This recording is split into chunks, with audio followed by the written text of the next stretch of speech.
Hey guys, welcome to Cooking the Weeds. Today we're going to make a roast beef with a garlic horseradish crust. It is going to be outstanding. Probably the only recipe you'll ever need. So hey, let's just get to it. Okay guys, so here we go. Here's our roast right here. And the first thing you want to do is make sure you take your roast out of the refrigerator and let it hang out on the counter for about a half an hour so it comes up to room temperature. That way it just cooks even, okay? The next thing you want to do is preheat your oven to 425, and we'll get to that a little later on. So the first thing we're going to do here is we're going to go with the grain, and we're going to make a slice into this bad boy right here. Another one right here. Another one right there. Another one right there. What we're going to do is we're going to take some fresh garlic with the skins, and we're going to put that right in there. With the skins. The flavor in the skin of the garlic clove is just outstanding. And it really, really amplifies how this is going to come out. Okay. Alright, so now the garlic's in there ready to go. And we're going to generously season this.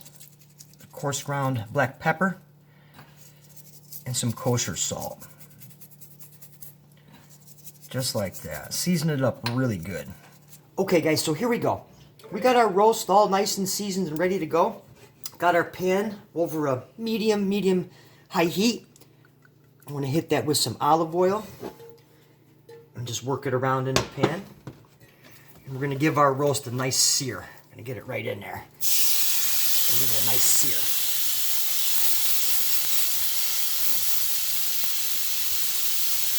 It's about 2 to 3 minutes each side. Okay guys, it's been about 2-3 minutes here. And let's check this out. Man, it's starting to smell good already. It's not even close to being done. So let's just give this a nice little flip over here. There we go. And we'll let that side continue to go for the same amount of time.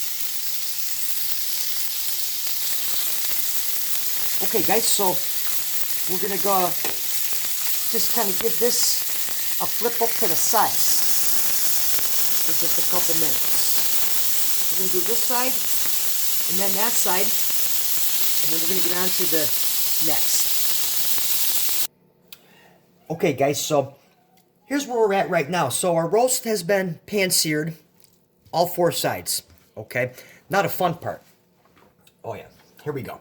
So what I have going on right here is about a cup of mayonnaise, 4 tablespoons of horseradish, grated horseradish, and just a little bit of fresh garlic, about 5 cloves. And what we want to do is now, we want to paste this on.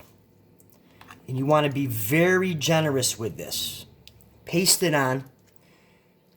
Okay, and as you can see, it's falling over to the side here. That's exactly what we want. Alright, we're going to load this up.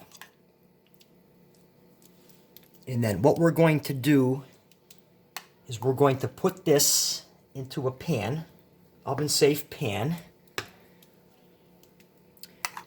And put it in a 425 degree oven, preheated 425 degree oven for 20 minutes.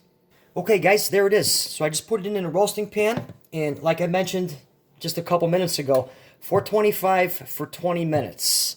And then we're going to reduce the heat to 325.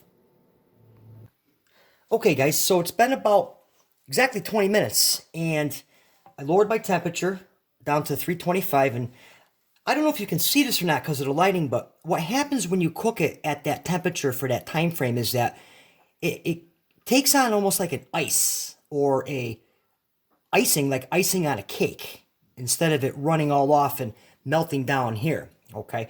So this is exactly what you're going for, and I tell you, this smells outstanding already, and it's not even close to being done. Okay, so back in the oven, 325.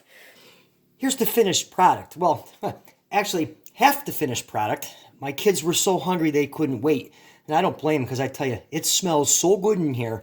It's just driving everybody insane. So anyways, that's okay. So this was about 1 hour in the oven at 325. And then I took it out and I let it rest, covered it with tin foil and let it rest for about 30 minutes. And let's just get into this right here and see how this came out. Oh yeah, that is just outstanding right there. Look at that. Oh, and the smell is just ridiculous. Okay, guys. Well, I really hope you like this recipe. This is one recipe you're definitely going to make over and over again. So, hey, give me a thumbs up if you like this, and we'll catch you next time. Cooking the weeds.